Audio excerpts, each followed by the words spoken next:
Brian, where'd you get that stack of books? Oh, Greg, I see you're noticing my summer reading here. You see, I like to exercise my mind while in quarantine. And, every year I like to go through the Bill Gates summer reading list. So, would you like to hear about what I'm reading now? Dude, would I ever? Yeah. Oh, yeah, right now I'm reading this wonderful book. It's called The Ride of a Lifetime, all right? So it's written by the former CEO of Disney, Bob Iger, all right? And it takes us through some memorable years with the company, including its acquisition of Pixar, Lucasfilm, Marvel, all of 20th Century Fox, and the development of its streaming services, all right? And, Bill Gates, he writes of this book. I think anyone would enjoy this book. Whether they're looking for business insights or just want a good read by a humble guy who rose up the corporate ladder to successfully run one of the biggest companies in the world. And I guess in these troubling times, Greg, that's what I want to read. It just feels right.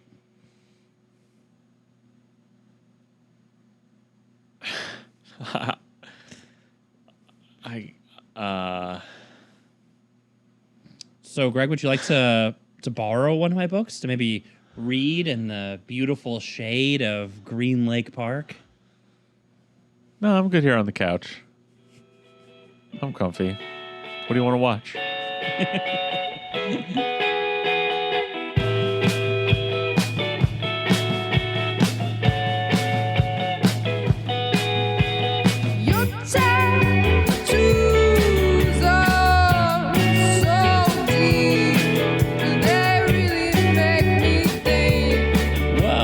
Welcome back to the Seattle Sox podcast, and we're on the boat, my house, which is a boat for the land.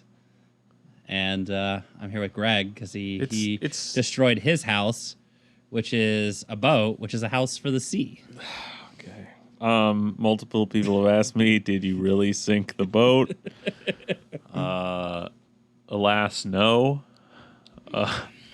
It floats. It still floats. No, the boat has not sunk to the bottom of the canal. Yes, I am living at Brennan Bryant's. Just imagine what state the boat must be in for him to be here. A little boat improvement project I've been doing to pass the time during COVID has gotten a little out of hand. Yeah, that's all. No big deal. Just not very homey right now on the boat. Kind of toxic. Lots of fumes and worse fiberglass particles that will have to be cleaned up before anyone can really inhabit that when I'm done with this project, hopefully soon. So no, the boat still floats. Sorry, I wasn't more inspired by that rapturous description of Bob Iger's book. It sounds. I didn't. You know what it is? All I could think of to say was what you had said before we recorded, which was you'd choose a bullet over reading that book, and my mind was just empty of anything but that. If I were tied to a chair in a tiled room with a shower drain in the center, and somebody just said, book or gun, without hesitation, I'd be like, gun. Give me the gun. Just the tale of a humble guy who ruined vertically all integrated all of media. Yeah, just a fucking piece of shit. Well, I am not on Facebook at all, but Bryn is very much a Facebook warrior. And summer season is Bill Gates season, all right? And the people of Facebook have created this meme that she's encountered now multiple times in the Facebook wilds. And I just thought I would just read it to you real quick, Greg. So I think it's just wonderful. It's a real gotcha. So like all Facebook memes, it's 3 paragraphs long. Oh, Jesus. Which is Awful. Imagine being Bill Gates right now. You spend 30 years of your life and 50 billion of your own dollars supporting humanitarian causes.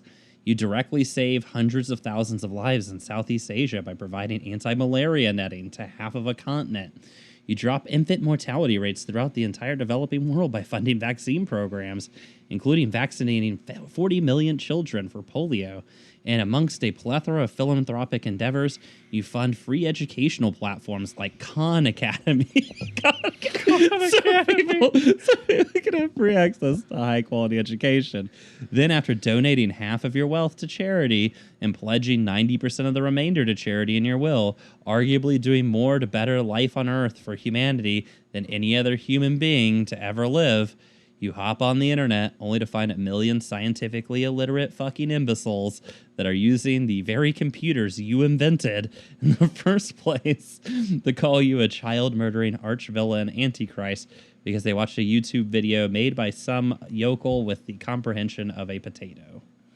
The content is just too over my head. I don't get it. I feel convinced by these arguments. This person sounds smart. I can only really critique, therefore, the form. Motherfucker, that is an essay, not a meme. That is a Medium post. That's not even a fucking tweet. That's too long for a tweet. A meme would be like somebody in one panel saying, check out my Facebook meme, and the next panel, just a picture of War and Peace. yeah, that's a meme. I just made one for you. Yeah, seriously. Holy shit. It takes seconds. It should only have 10 words max.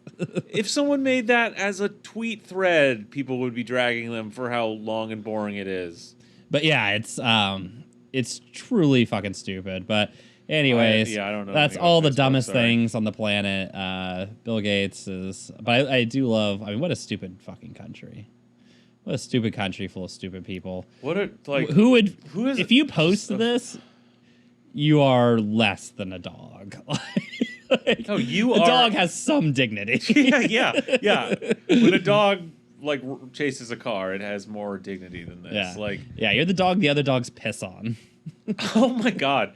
Like, how easily sold are Americans on this bullshit? Like, how just ready to, because it's one thing to perpetrate these propaganda cons that like Bill Gates does with, his sort of through the philanthropy narrative, but like you have to have an audience that's just ready, just desperate to buy it, right? To just desperate to look up to, like, to just be fucking servile, basically. That's what I'm saying. Like, just wanting there to be a daddy out there to own them.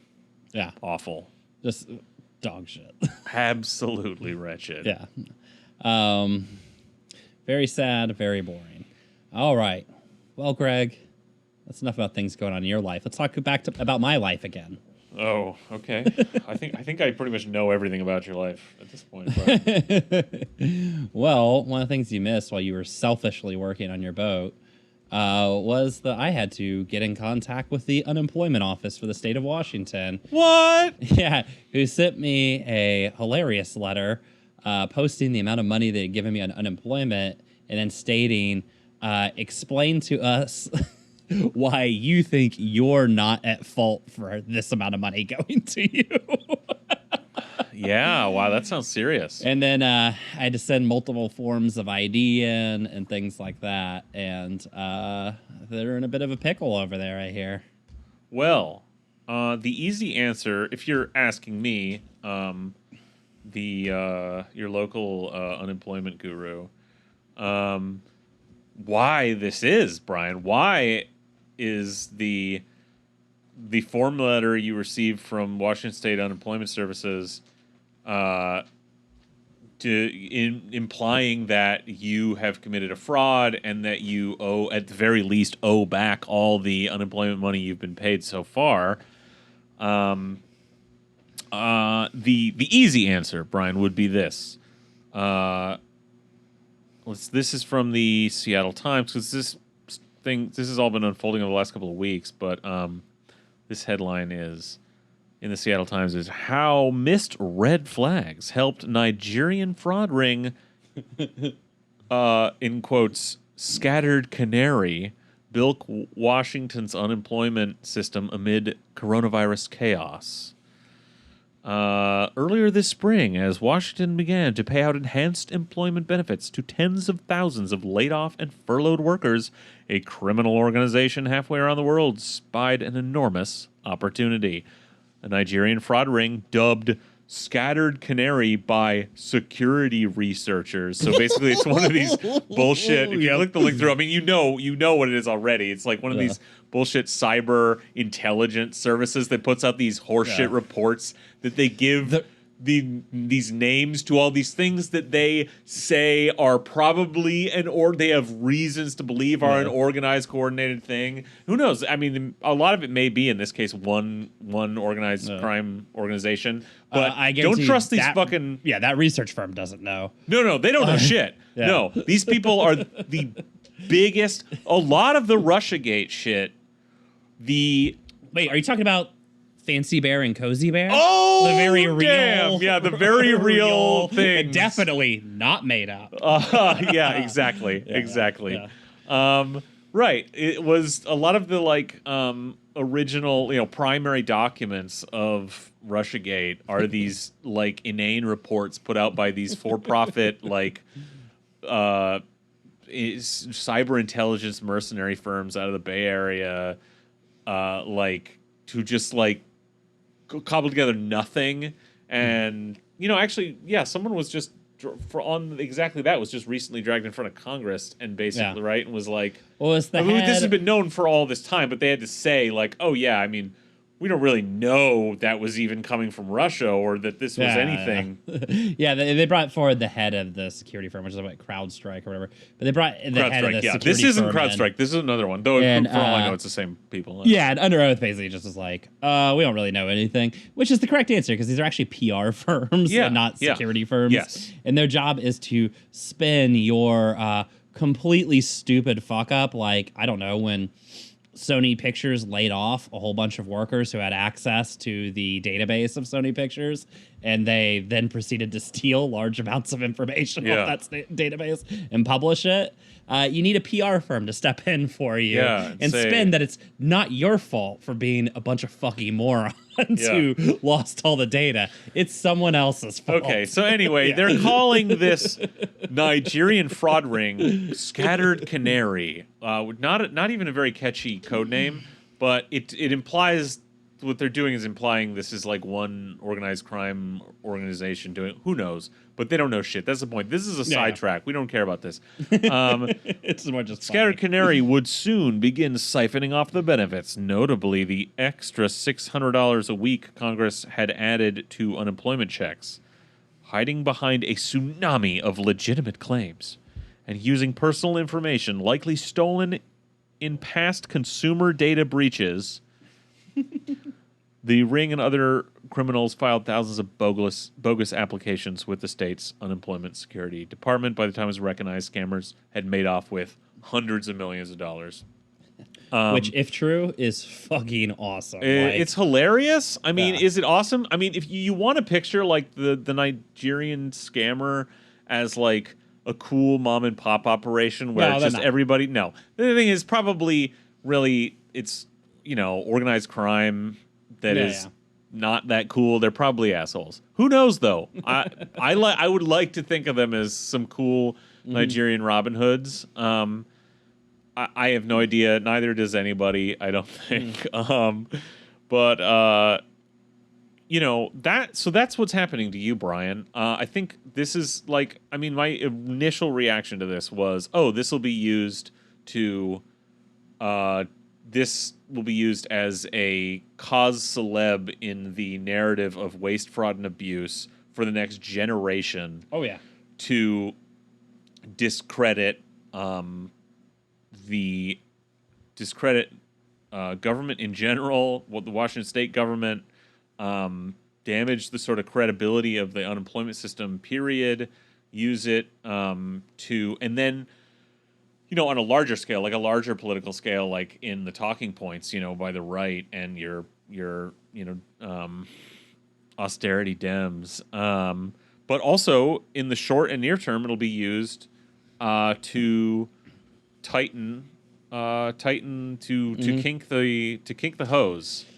Yeah, and as you might remember, Greg, this last weekend we were cruising just through Seattle, riding slow, showing off, right, windows open, blasting the radio, naturally NPR.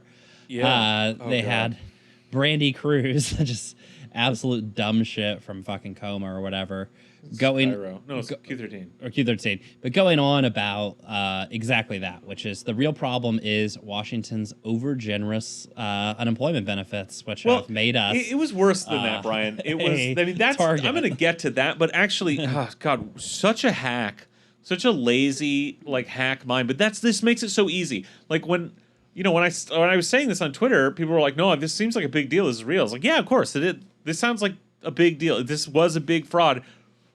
That's not the point. This is going to be used, and it's so easy for a hack like Brandy Cruz, as we were listening, was the first thing she said actually was when this was about the conversation came up about we're talking about the Amazon tax here in Seattle, and then they were talking about the need to actually and Charles Mudidi was on as well. They were talking about the need. He probably brought up the need to actually deficit spend, or a tax, state income tax, some kind of state ability to tax. And the problem in Washington State, where that is legally very challenging because of our idiotic constitution or the opinions on it, and it's this basic revenue and spending conversation that Brandy Cruz was able to go, well, maybe before we let the bums in Olympia spend more money, maybe they should be keeping better track of them. It's like the easiest, hackest fucking thing. And that is only possible. That argument is only possible in a total political landscape that is dedicated to austerity. And if this was in any sane world, you wouldn't have to argue this because there's going to be fraud. Fraud's the part of the cost of doing business. This is a particularly big and embarrassing one. But yes, as you were saying, it gets. The argument gets deeper with this, more specific. So that was the general government can't be trusted with your money. Well, ironically, she says, too, at one point, you wouldn't put your money in a bank if they just lost money with no explanation. I was like, 10 years ago, they literally lost trillions of dollars and gave no explanation. And there was just kind of crickets. And he's just the corruption is enormous. Yes, it's but no, we didn't prosecute the banks. We didn't, no one from WAMU went to jail, right? Nothing, she did really nothing to say. They just kind of started moving on. Well, I think that's what she moved on to, overly generous. Right, and so, okay. Yeah, so that's where we are now. It immediately is going to be used to, the question is already coming up, why Washington State? Other states have been targeted, of course. I'm sure fucking everybody has. But why, on this massive scale, apparently Washington is one of the biggest, they think, right now. And the thing that came up, Brandy Cruz brought up, Washington has one of the highest maximum benefit levels. So your benefits are calculated based on your hours and your income, but it's a different scale in every fucking state. Some states Washington State, I think the max you can get is $850 or something a week. Yeah. Which which means right now it's $1,450. Yeah. With the extra $600. So that's if you're making pretty good money. I don't know what it tops out at, but in terms of income, but because it depends on hours too. But if you're making pretty good money, you can, before you were laid off, you can bring in $850 a week, and now something like $1,450. So obviously, when Congress passed this, yes, that shot up a flare to people for fraud, try and get some of this money with all this all of our data that has been harvested by corporations and carelessly lost on the internet to hackers was able to be used by tons of people. Tons of people in Washington State have had claims made in their names. They're getting these letters on what the fuck their employer's being called, and they're telling them, no, that person's still working. But right there, you know, it's similar to the, you know, why do the homeless people come to Seattle, right? Well, we have the most generous system. And the weird thing is, that's actually true, is it is true of Washington State that despite our, you know, abysmal sort of revenue model here, we do have the most generous unemployment system. The other thing that didn't get brought up in that conversation, but I think also bears into this, it's not as sort of politically useful for the right. I mean, it is, but in a they'll get to this, I think, is that it's not it's the system, unemployment system actually works here. Like, you know, there's when there's this massive crush of new unemployment claims coming in, so they're stretched. But they've actually, even now, they have really ramped up. They've hired a ton of people, and they've, you know, updated the system. They were one of the first in the country, maybe the first, to start actually processing claims under the new system. It was like 2 weeks into April. They started under the CARES Act, and Washington. I've filed for unemployment in multiple states many times, and Washington is the least pain in the ass. Not just in the actual like hoops you have to jump through, sort of conceptually, but then also just doing it the online interface, though not perfect. Way better than like California, which, you know, you can guess is an absolute horror show, as is like the DMV there, or you know, like trying to see a doctor or just anything. Like the health exchange in California, dog shit. And so right there, but in that I mean, the fact that it's the biggest benefits, that's sort of, again, that's an easy hack argument. Like, well, because we're so generous. I mean, the logic doesn't really make sense to follow that argument through. Doesn't matter. That argument will be made. But the thing that does matter is, because our system is not this horrendous, convoluted. I mean, it's not simple. The first time you do it, it can seem daunting, even in Washington State. But it's not that bad.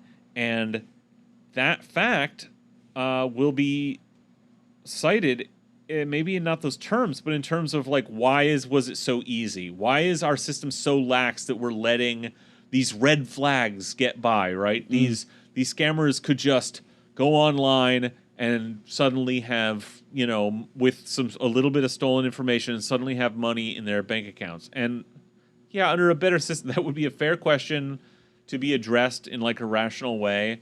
But what it's going to be used to do is say this whole process needs to be way more stringent. And so immediately, you know, last week they shut down everything for 2 days, and now they are everything's slowed down, and people are getting these letters. And what did we talk about before the fucking scam news came out?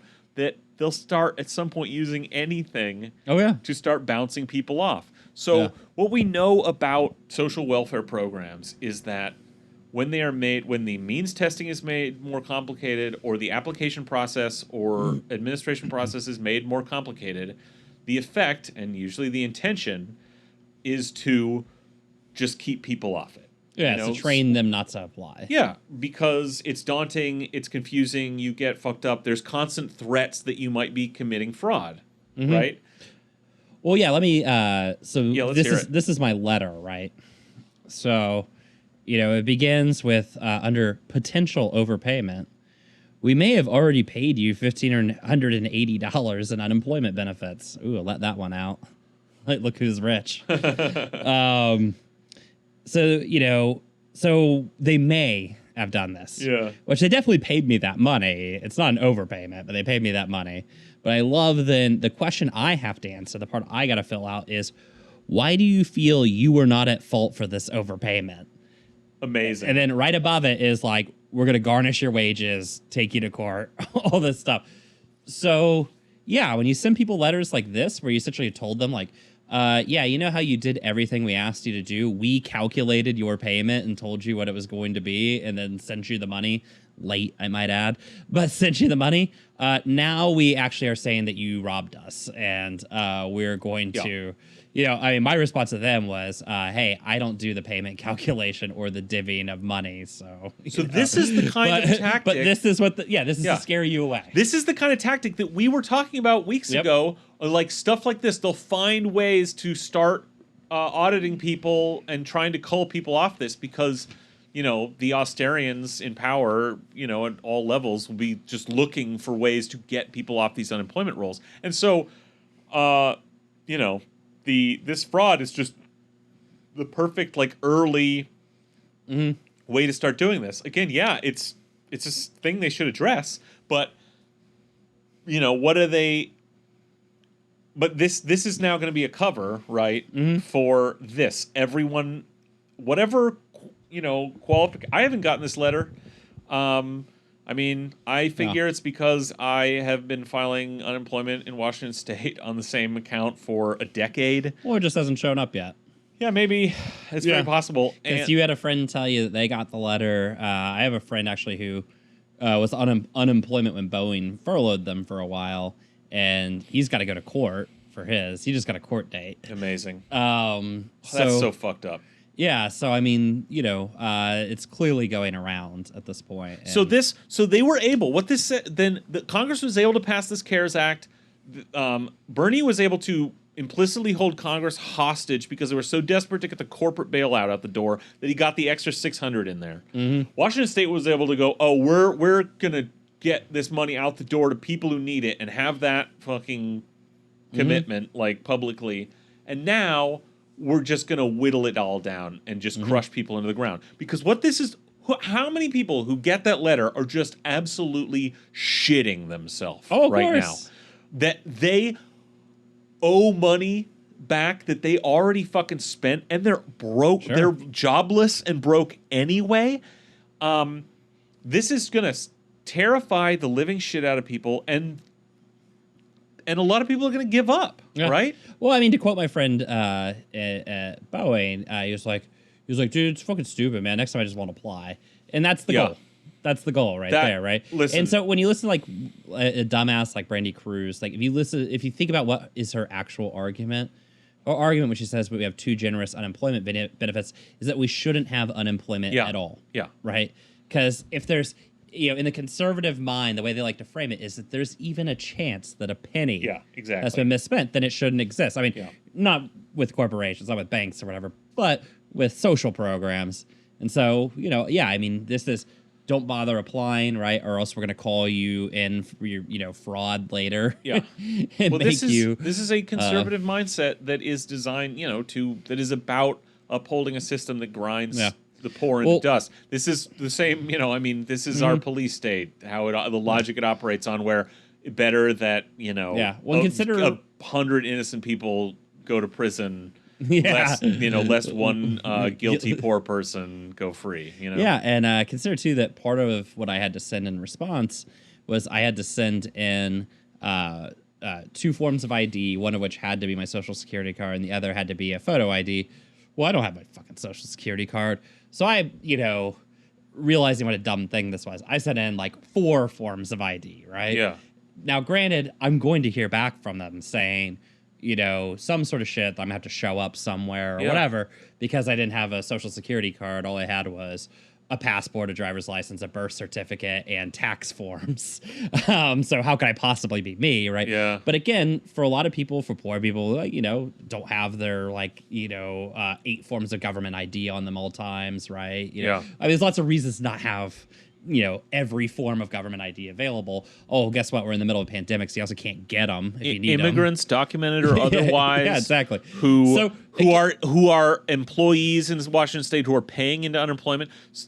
So this stuff is part of the harassment, right? This is part of the trying to scare you from getting on unemployment, right? I mean, this is why California allowed ICE to, in Texas as well, allowed ICE to sweep through schools and stuff like that. It was literally to intimidate people from just hey, if there's even a chance that you might be mistaken for an immigrant and being arrested, just don't go to school anymore, right? You know, like it's a budget cutting measure is what it is. Yeah. I mean, this is the time we're living in. You know, so this is all going to be used to immediately scare people off here. You know, it's part of this sort of nexus of the welfare state and regulation that over the last, over the sort of austerity period has been one of the tactics of shrinking government has been to crowdsource its administration of these kinds of things. So, like, yeah, fraud is a problem. They should be able to get money to the people who are making legitimate claims and not do it. But the fact that they aren't, the answer will be, well, we need to make the application process more stringent. And it's on you. It's on you to prove right now that you didn't do this by fraud, right? Yeah. Rather than have a developed enough system with enough people working it that can actually, like, do that work for you and make the system work. And then in a crushing thing like this, be ready to write off a few $100 million in international fraud as the cost of fucking saving people's lives in the economy. Sure. Go fuck yourself. Doesn't matter. Well, again, I mean, when they handed, obviously it's dumb to say because everybody knows it, but when they handed over trillions of dollars to the banks last month, nobody was like, is that maybe going to some fraud? Is that maybe going to be stolen along the way? It's like, of course it was, right? But for some reason it matters in some cases, but doesn't in others. Of course. And, I think the real story that will come out about this eventually is that, probably whatever part of, the unemployment office was, watching for this stuff or whatever, the budget unemployment's been cut over and over again. And, they just weren't able to, like, actually monitor. Like, that the reason why Washington was chosen probably maybe had something to do with the higher benefits, but also was probably a soft target that was easy to get, right? Yeah. And that's going to be a result of budget cutting, just like, why is COVID running loose and rampant all over the United States? Because of decades of budget cutting and austerity politics. Yeah. And, of course, the answer from every politician will be, the answer to this is more austerity politics. Yeah. Yeah. Well, the point is, ultimately, like, yes, this is all going to be used to discredit what little welfare state we have. But now on a personal level, to anyone out there who has been laid off, who has a legitimate claim or will in the future, get that fucking bread. Yeah. Don't let them fucking scare you off. This is unemployment insurance. You pay in this in your check every month if you're an employee. Now, right now, they've opened it up to allow, contract workers, 1099 workers to also get unemployment, which is, a good provision in the CARES Act. That's a whole other story. Those people shouldn't be that shouldn't be a category of work that really exists for almost anyone. So that's bullshit. And you pay taxes on that money. So you're paying it, whatever. Like, either way, part of your taxes that you're paying every year should be going toward unemployment insurance, even though it's not, because it's on a 1099. But everyone else, if you work as an employee, you pay. This is an insurance fund that you fucking pay into, okay? It's your money. This is what it's for. It's your fucking money. And they're going to want to scare you off. And the thing is, first of all, if you're going in to apply for this stuff, just know that it's just some hoops you got to go through. The first thing, when you're beaten down, you're going like, this is complicated, I don't get it. First of all, someone has done this and gotten through the process, reach out. Hit me up on Twitter. But think to yourself, like, if this is going to take me 3 hours to figure out, if it's going to take me all week on the phone, I just want you to picture the hourly rate you're making, okay? If you're bringing in between, right now, with the extra 600, the range you can be making right now a week in unemployment is $850 to $1,450. Okay, depending on your income and hours and everything. So if it takes you all week on hold on the phone, that's for one time, and then every week you got to put in a half hour, an hour with all your work search calls or whatever, emails. That's a pretty fucking astonishing hourly rate. Okay, it is worth putting in the time. They aren't just going to be giving away money like this forever. I mean, this is true of unemployment generally. Get that fucking unemployment. Don't let a week go by when you are eligible for unemployment in this country that you do not claim that. Yeah. If you are ever laid off of a job, the first thing on your mind should be getting that bread. Yeah. That's if this may not apply after this CARES Act expires and we stop getting the 600. They may just take away unemployment altogether. I don't know. Yeah. But get the fucking money. I mean, for real, like, unemployment won't exist in 5 years, like in any state. So get it now while you can. Get it while it lasts, while supplies last. All right? Yeah. You know what? Save it. That's probably unreasonable. No one can save any money. Put it into what you need. Just fucking blow it. Put it towards some good causes, some mutual aid, whatever. Blow it all on beer, whatever. Just get the fucking bread. And then if they come at you with this bullshit, which I'm sure now even just the application process is there's going to be a lot more red flags. It's going to be a lot harder to get through. They're going to be like hitting you with all this bullshit. Don't get daunted. The language of that fucking form letter, I mean, I've gotten ones in the past that I found disgusting and offensive. That is beyond the fucking pale. Yeah. That they're basically just like you. But what you got to remember why is you're not why you think you're not a criminal. Nobody wrote that shit to Brian. Okay, that is a certain type of red flag was tripped in a computer that is now a very fucking low bar. You can bet. Okay, to trip this. That generated that form letter designed to scare you off. That's all it is. All you got to do is probably this one right there. Now, Brian, you had to send in a bunch of shit. That was a previous letter you got, right? No, that's that one. Oh, that's that one? Okay, right.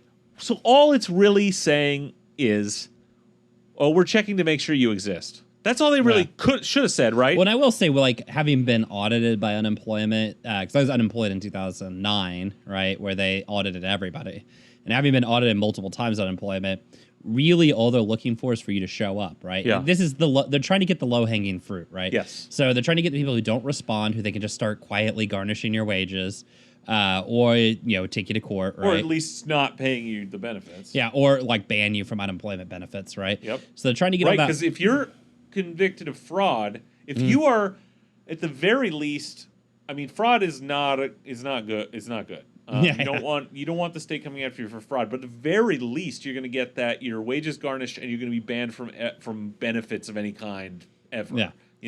If you're not, some referred for criminal prosecution. Yeah. So, I think they're trying to catch that low hanging fruit of people who don't respond. Yes. So the big thing is respond. If they want you to show up in person, go. Yes. Because basically, think about the hourly rate. Yeah. What if you go down there and they make you wait somewhere for 5 hours and then they talk to you for 10 minutes and answer some questions? That is still an astonishing hourly rate. Yeah. Like more money than you're going to get from any fucking job. Yeah. And the thing is, too, is think about it like this. When you go down in person, they're still kind of feeling you out a little bit. And if you go down and stare at them the entire time and, give them the short, curt answers that show that, like, fuck you, I know what you guys are trying to do. Guess who doesn't end up on the get fucked list, right? So it's sort of one of those things of, it fucking sucks, but you got to do it. But yeah, don't let this deter you from signing up. Get your unemployment. They're probably not doing any in-person audits now, but whatever they're doing, if they want. If you gotta whatever, and everything's gonna sound scary, It's gonna sound. It'll be called like, it'll be like some fucking phone call that you have to call at a time and then be on hold, and they'll call it a hearing, like a potential fraud hearing or some bullshit. Dude, you don't need a fucking lawyer unless you are actually like. I mean, that's the thing. It's so hard to know. Yeah. That letter right there. It sounds like he's being accused of a crime. He's not. It's just a very deceptively worded thing. It's bullshit. It's nothing. All they want from him is a few documents because they're asking that of everybody now because whatever. So look, get your unemployment, respond to this shit. Don't let them fucking fool you. Don't let them take you. And while you're hanging out unemployed, maybe read up on what's happening in Nigeria. Maybe learn, maybe read their books. I don't know. Maybe get in on the scheme. Oh, dude, I just thought of something. I just realized here I'm thinking like, oh, I'm not going to get hit by this because I've had the same account that's had an open claims forever because I'm constantly late. I work and I'm laid off. I'm always laid off. Yeah. So I'm always a week here and there, or sometimes a month here and there. And lately, obviously, many months, I'm laid off. But I'm like, so I'm not going to get hit with this shit. I've had a consistently open claim that's paid out benefits for years. I just realized in literally the end of March, I changed the bank account to a brand new bank account that I opened at a different bank for direct deposit. Very suspicious. It's so fucking, that's going to trip the fucking shit, man. God damn it. Yeah. So get that bread. Don't give up. Look, do not let them fuck you. I have another unemployment filing opportunity in 3 weeks, and you'll bet your ass day one that I can do it, I'm doing it. That's the thing. Stay on it, stay on that grind, stay on that hustle. Dude, just when it's beating you down, reach out to someone for help, okay? And just picture the fucking hourly rate. This is crazy fuck. This right now, it's fucking silly money. Yeah. Do not let this go. Take a picture of yourself. Get all the money cashed out in 20s. Take a picture of yourself with it while eating like lobster or whatever. Send it to the state. Tell them to fuck themselves. Yeah, anyway. Also, if you're not sure, was I laid off? Do I technically qualify for unemployment? Yes. Yes. The answer is fucking yes. Until they tell you no, you do. Until they make you go through this process and they do the research and they call and talk to your employer and they do all this stuff to figure out this gray area. What's your deal right now? Yes. Your answer is always yes. I was laid off. I was working. I had a job. Then one day I was told I wasn't needed anymore. I wasn't fired for cause or anything. You know, like let them fucking figure it out. All right. You know, that shit's all subjective. You're not committing fraud if you're like, no, I just, I was laid. And you probably were. Almost everyone right now certainly, was laid off. So. Well, Greg, on a plus side, I don't want to talk about Washington state politics anymore. I want to talk New York City, LA, those deep blue liberal havens. Okay, cool. All right, so this is from an article this week from The Intercept. As the coronavirus pandemic devastates the economy and tax revenues drop massively across the U.S., cities have begun to prepare for the hard times ahead by proposing slashed budgets and reduced public services at a time when so many of their residents need them more than ever. But the austerity measures won't be doled out equally across services. In New York City, where officials are projecting a $7.4 billion drop in tax revenue, the proposed budget for next year is $3.4 billion less than last year, with education and youth services facing some of the deepest cuts. And only modest cuts slated for the police department. In LA, the police department is the lone city agency that is not facing cuts. It is also slated to receive additional funds for police overtime, even as other city workers are furloughed. So no cuts then. Yep. So this article is called New York City and Los Angeles / budgets, but not for police. So the question to ask ourselves is, are they not slashing the police budgets because they know they need them around to quell the unrest of the abandoned working class? Or because they know that if they try to take a dime away from them, the armed to the teeth, rabid, reactionary, mercenary force would just come to City Hall and kill them? Well, Greg, that's an interesting question. I know I thought I was calming you down. I just got you all worked up again. So I'm going to read something else. Okay. All right. This is from the Everett Herald this week. Oh, boy. Everett sheds more than 160 employees as part of budget cuts. Normal. So let's just take a little snippet out of here. Just that's it. We're done. Mm-hmm. Society's over. Yeah. So, from the article, Parks and Recreation saw the biggest cuts, 5 full-time and 41 part-time employees. City spokesperson Kimberly Klein said the majority of the part-time workers are seasonal, such as lifeguards, swim instructors, in recreation or maintenance. The Everett Public Library shed 23 employees, of which 20 were part-time. for services Everett wasn't allowed to provide anyway under the stay-at-home order. I'm sure they'll hire him back. The senior center cut 6 workers. Facilities 2 and 1 each from engineering, public services, finance, transit, and utilities. Uniformed firefighters and police officer ranks were intact, which Franklin said were needed at full staffing levels. Quote, "There's just a lot of grief and tragedy in the city, and that leads to a lot of unrest." Oh, the thing is, that's not the quiet part anymore, Brian. Well, Greg, he didn't have to say it out loud anymore. No, I mean, the answer to my question is both, Brian. I thought you understood that, but yeah, wow, there's a lot of unrest. We need to keep the cops fully funded to quell civil unrest. Yeah. Cool.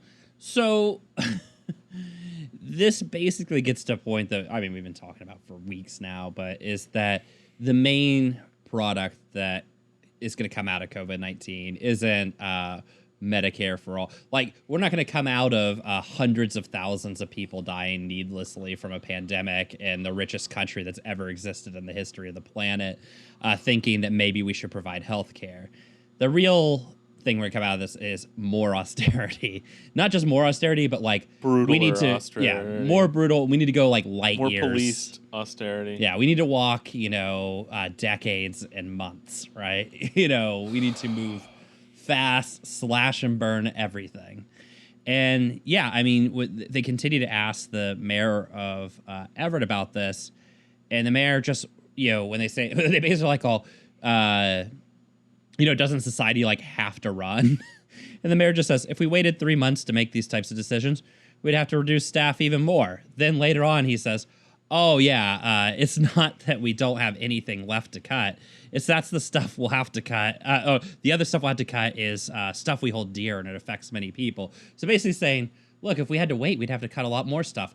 Oh, and by the way, in the future, we're also going to be cutting all that stuff too. There is no vision at this point beyond austerity, right? That's the only thing that exists is we should just destroy the state. Or not, we should destroy all the social functions of the state and just keep the policing. The police state is all that will be left.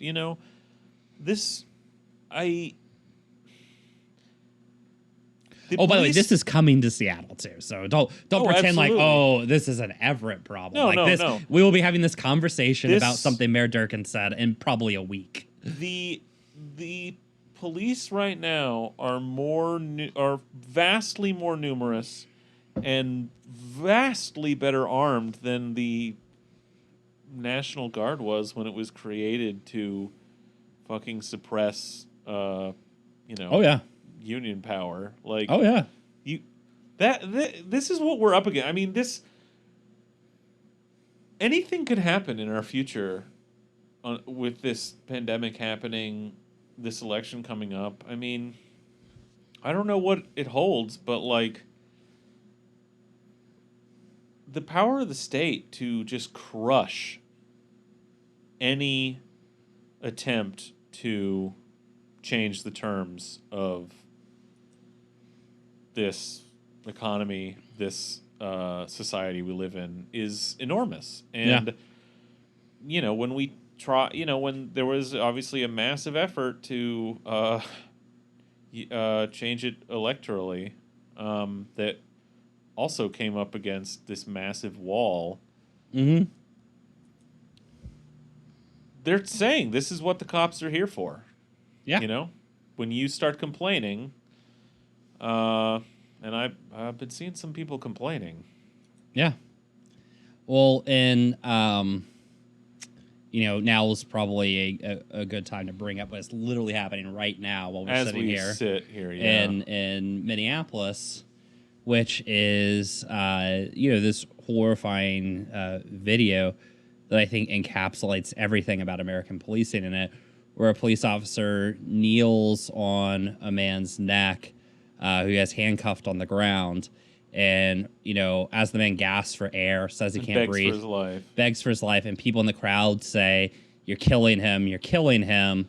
He, for 9 minutes, squeezes every last bit of air, just waiting for this man to die. A moment which will be the greatest moment of that police officer's life. Oh, he's going to tell the story forever. Time of his life. No, what he was thinking in this like sort of post-ironic world of ours, he was thinking, I'm going to be in the video this time. Yeah. He's thinking, I'm going to be the guy in the video who chokes the life out of the large black man. I'm going to be that cop. I'm going to receive hundreds of thousands of dollars in winnings via GoFundMe this week. Every officer's going to cheer me and like put me up on their shoulders. And more than that, it's internal. This is a psychopath we're talking about. Yeah, and he finally gets to kill somebody, which they all want to do. This is what I've been doing. I've been trying to put myself in this situation. I've been trying to get into these situations that I can, in my mind, within the constraints of our system, can justify as a dangerous situation that I had to act in, and can with impunity take the life of a black man. Mm-hmm. And today was my day. My number came up. Luckiest day of my life. Yeah. And I mean, it's this is days after, about a week after SPD killed a guy, murdered a guy, shot a guy in the back, running away. Yeah. Because they were, crowding up on him. Now he was wielding a big kitchen knife, but he's obviously having. You can tell from I watched the fucking video. You can tell from the video that he's obviously having a mental health crisis. Sure. And what our society's the state's only response to that is send 7 cruisers to converge on him and all come screaming at him, yelling and screaming at him with their guns pointed until, he flinches and they... Yeah. 3 feet from him. And when SPD gives you this, like, in the news, everybody else gives you this shit of, like, he had to catch a knife. Remember, SPD is going to kill more people than the entire UK policing. All the police departments in the UK this year. Yeah. And kitchen knives exist in the UK, right? Kitchen knives are not a unique form of weapon that exists only in the United States. It's not a fucking WMD. Yeah, so this idea of, like, he had a kitchen knife, therefore he had to be murdered, is a belief that is completely unique to the United States. It does not exist in any civilized fucking country. It's easy. The hack thing is to go like, oh, what pussies they are. And that's true. Cops are huge weenies. They're cowards. They're utter cowards. But that's beside the point. That's just part of their ability. What makes them cowards is their ability to justify this shit in such a cowardly way. But really, this is what they're there to do. They want to murder people. Yeah. And they want to be justified in doing it. And so they murder this guy because in a situation in any other country, the cops might like kind of stand back and keep other people away from him for their safety, right? Go like, hey, guy, keep the sidewalk and the street clear. Let this guy calm down. Box him in a little. I think standing back, letting him tucker himself out until like some form of welfare personnel arrive to deal with him in his mental health crisis. We live in a sick country that generates psychotics and then selects them to be put in positions of petty power to terrorize a populace. And now we know why. Yeah. They're doing their job. This is to quell unrest. They're there, they're ready, they're trained. They hone their skills on the mentally ill and the homeless and black populations, and they're ready, having honed those skills, they're ready to take it out on anyone. Well, Greg, I would like to read you this thing that I found literally just moments ago. So we haven't talked about this. Greg gets to hear about it for the first time. Okay. So this is from Police Magazine. Oh, my God. From May 1st, 2020, from Doug Willey, so we know this is good stuff. This article is called Preparing for the Prospect of a Suicide by Cop. So basically he says, look, suicide by cop, what he means is somebody begging you to murder them, is something that just every cop's got to do at some point in their life. So it gives a list of things that we need to think about as police officers, right? So this is an internal police magazine for cops, right? So a big, bold headline, visualize the possibility. First and foremost, accept the fact that this could happen to you on any call, on every shift you work. Most cops have come to this conclusion, but some who I've personally talked with, remain in a level of denial. Check that box in your head and move on. So, this is the very normal brains of your average police officer. Visualize the possibility that you're going to murder someone every day, and then check the box in your brain that says, this definitely could happen, and you know what? Maybe even get excited about it, right? Think about how fucking psychotic that is. Yeah. Like, if you literally spent every day just thinking about, oh, maybe I'll murder somebody today, they would put you in a fucking cage. You'd be in a fucking padded room. This is psychotic. Yeah, no. So, but let's get to the bottom, though, which I think is what it pertains to what we're actually talking about here, right? This is in his final words segment, all right? So, and I think this is, again, we're not keeping things quiet anymore, right? All right. So no matter what you call it, these incidents are likely to increase in coming weeks and months. As the coronavirus outbreak continues, as people are losing their jobs and their homes and their checking accounts, the incident of suicide by cop are likely to increase. The mental stress of social distancing and the economic stress of forced lockdowns and the sometimes permanent closures of so-called non-essential businesses may cause people to want to simply give up. However, they may not have the means or the will to actually commit suicide by themselves. Thus, they will do something to cause the attention of police, who will then have to figure out what will resolve the situation. That resolution might be handcuffs and a trip to the mental health facility or the emergency room. Or it might happen to be handgun rounds and a trip to the morgue. Prepare for both. Fuck. This is how police officers... I don't... Look, whenever somebody tells you that there's good apples, tell them to shut the fuck up. This is normal writing for police journals. This is how they think. If that sounds fucking psychotic to you, this is how every cop you've ever met, this is all that runs through their head all the time. Fucking psychotic. Anyway, guy killed, was it Minneapolis, this guy? Yeah, it was in Minneapolis, which, by the way, has a long history of police murdering people. It's had several... consent decrees, and literally nothing has changed. That's the other thing that we should learn from this. Well, consent decrees have done nothing. Nothing changes in any of these. Nothing has changed, not since the Black Lives Matter movement started. Nothing has changed in policing. And so now, right now as we speak, in Minneapolis, outside the police station, the community has risen up. Yeah. And rightfully so. Yeah, I mean... in 2016, there was the murder of Jamar Clark in Minneapolis, and there was actually like fairly peaceful demonstrations there. They had formed a tent encampment outside the precinct where the officer worked that had murdered Jamar Clark. It was described again in Police Magazine as an 18-day siege by terrorists. They claimed that the police blood was running in the streets. The blood of police was running in the streets. In Minneapolis, there's been you're going to hear all week, oh, they're destroying their own city. Why not protest peacefully? It's been done in Minneapolis. It doesn't work. Like, there's one thing we absolutely know for sure. There is no peaceful solution in Minneapolis. They had mayoral candidates who ran on reforming the police department. They can't win, right? They have, had consent decrees. It doesn't do anything. They've done all forms of peaceful protest. It hasn't done anything. So just remember that when the media fucking cavalcade comes down this week about how stupid this is, the usual destroying their own neighborhood stuff and all this kind of shit, this is all that anybody has left at this point. And, cities know it. That's why in Everett, they're keeping their police department and getting rid of everything else. Yeah, I wish I could think of some ultimate solution to this problem. I'm just trying to dream one up. Yeah. Yeah, well, great. It's coming here too, folks. So. Yep. Hey, guess another American city where,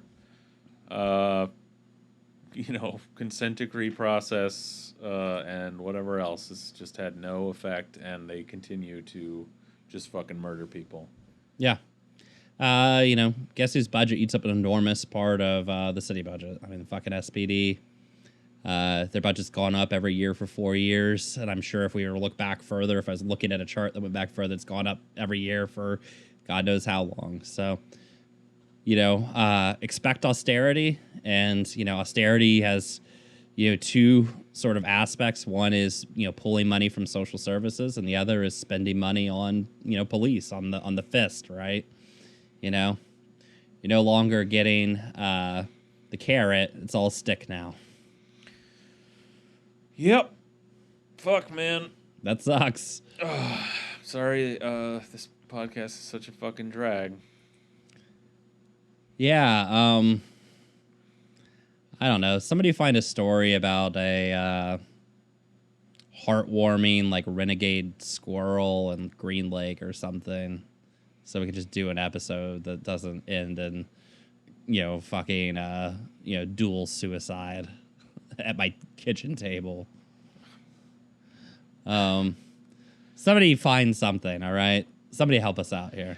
Yeah, my thoughts are dark these days about the future. Maybe that's just because my living situation is stressing me out. But yeah. Anyway, thanks everybody. I think that I don't think I can go on with this. So. Yeah, thanks. I don't know. Maybe we have patrons. Who knows? Look, no, Colin's not here. No new ones this week. Yeah, Colin's not here. We're lost. We don't know what's happening. If anybody's seen Colin or knows where he is or anything, he's on a milk carton at this point. If you see a guy just wandering the streets talking about machine learning and just writing zeros and ones on everything, just give us a call. Hit us up on Twitter. Let us know where he's at. Yeah. Okay. Remember, get that bread, everybody. Yeah. If you really Never need help. Never be intimidated. intimidated on Twitter. Yeah, hit Greg up on Twitter. Never be intimidated about unemployment. Also, if you're having rent problems, hit Greg up. He also is very good for rent issues. So, I thought you were about to suggest that no, I would help Greg cover someone's famously rent. Can't pay his own rent. That's why he's good at rent issues. Okay. I don't know about that. There are better resources out there. But yeah. All right.